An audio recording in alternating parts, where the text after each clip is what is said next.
For more on this, let's now bring in a KwaZulu-Natal transport spokesperson, Ndabezinhle Sibiya. Thank you so much for your time this afternoon. Just on the talks, have they started with the affected stakeholders? How are they going? Well, no, thank you very much. The reporter there, she's correct. We were together last night and this morning. There is going to be a meeting tomorrow morning facilitated by the MEC for Transport and Human Settlement, Sponsor Duma, working with the Lieutenant General Ndlatam Khwanazi. You recall that yesterday the MEC, promised the people of Natal and the whole country that there should be nothing that stands between us and prosperity, and that we must hold hands, and pull in the same direction. That is why there is a meeting that is going to take place tomorrow morning involving the SAPS. There's a team that Lieutenant General Mkhwanazi has assigned to work with us. We've got the provincial regulatory entity attached to the Department of Transport. We've got representatives from the KZN E-Hailing Council. We've worked together over the past months with the council.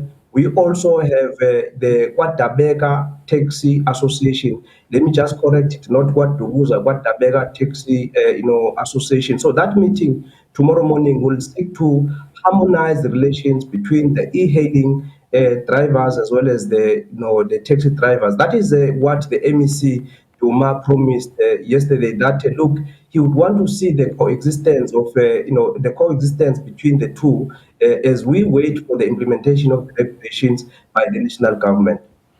And what is the hold-up on that? I'm pleased that the regulatory framework or stakeholders rather will be present during that meeting tomorrow. I mean, the KwaZulu-Natal E-Hailing Council has blamed the lack of that regulation of the e-hailing industry for the recent attacks on the drivers. I mean, what is your response to that, particularly and notwithstanding that this is a national issue?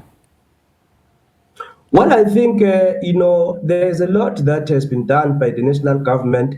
If you look at where we are coming from, we never experienced such, an evolution of the public transport sector. You'll recall that, the app, came into KwaZulu-Natal a couple of years ago, more than, 11 years ago. And, we had to then adhere to the processes as stipulated by the Constitution. The amendments to the National Land and Transport Act, have paved the way for all of us, to evolve as the public transport sector is evolving. If you look at the amendments that have been, introduced, we are now going to be having, the e-hailing drivers having the operating cards. We are now going to be having, the operating, the entire e-hailing sector operating independently. You recall that in the past they had practice notices which enabled them to do their work under the meter taxis. Now they are going to be operating independently. They are no longer going to be regarded as digital companies. They are now going to be regarded as transport companies. Number two, the regulations that are going to be introduced will then dictate that if you are a e-hailing driver, you must have an operating card. There should be licenses, and it also articulates what is the role of the provincial Department of Transport, what is the role of the department, the role of the municipality, and also importantly the safety measures that must be introduced by the licensee, the one who's operating an e-hailing service. Those are the issues that for us as the Department of Transport are going to usher in a new era in terms of the transformation of the public transport industry. But what MEC Sponsor Duma has also emphasized is that let us evolve. You'll recall that before 1994, black people were not allowed to operate in the public transport sector. We saw the evolution with the introduction of taxis, because in the past you only had buses as well as the trains. Yeah. But we saw the evolution. We are now having another evolution, the introduction of this digital platform with young people from high school, from tertiary institutions, getting integrated into the entire value chain of the public transport sector. That is why the MEC is emphasizing that we must hold hands, we must work together. There are meetings that have been taking place since the beginning of the Mr. year. Sibiya, let me come in there because we're running out of time. I mean, this is all Yes. good and well. And I mean, you know, because this act is now law, the concerns, of course, are that government is too slow in implementing it, the National Land Transport Amendment Act. So we appreciate that all of this work has really gone into it. But the problem is that you speak about evolution, but not everybody understands that. That's why when you look at these cases of violence, it looks like it's one-sided and really leveled at e-hailing services. So I want to understand the appreciation of the urgency here, particularly when we start talking about loss of life. How urgent do you think the implementation of the Act is going to be? And more importantly, do you think that implementing the National Land Transport Amendment Act will bring an end to this war or this violence between e-hailing operators and taxi operators?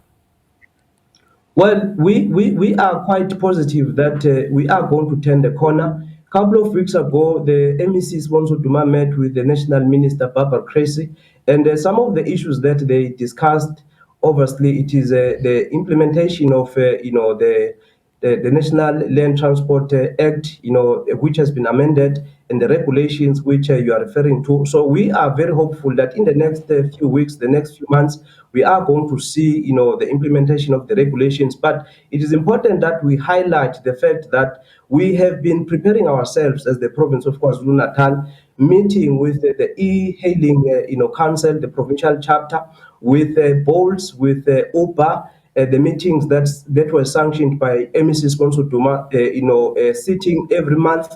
And on the 18th of August, we met with the leadership of, the KZN E-Hailing Council, and we are preparing for another meeting. Yesterday, the MEC, mandated us to work very closely with the team assigned by the Lieutenant General Kwanazi. That is why we are now talking about peace and stability in K section. We know that there are delays, but we believe that the coexistence between the e-hailing drivers as well as the taxi drivers, it's something that we are going to achieve. There's nothing that must stand between us and prosperity. That's the message that MEC Duma has been communicating. All right, let's leave it there, Mr. Sibiya. We'll definitely be in touch with you, particularly given the outcomes of tomorrow's meeting.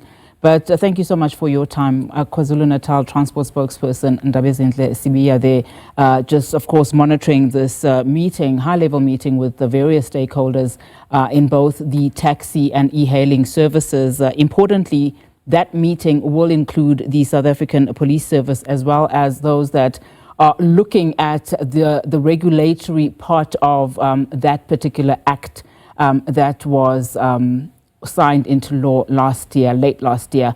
And this, of course, as we monitor just the escalation of violence between e-hailing services as well as taxi operators. Just yesterday, 2 e-hailing drivers were assaulted and one of the vehicles was shot at KwaDabeka near Pinetown. So we'll monitor that situation very closely for you.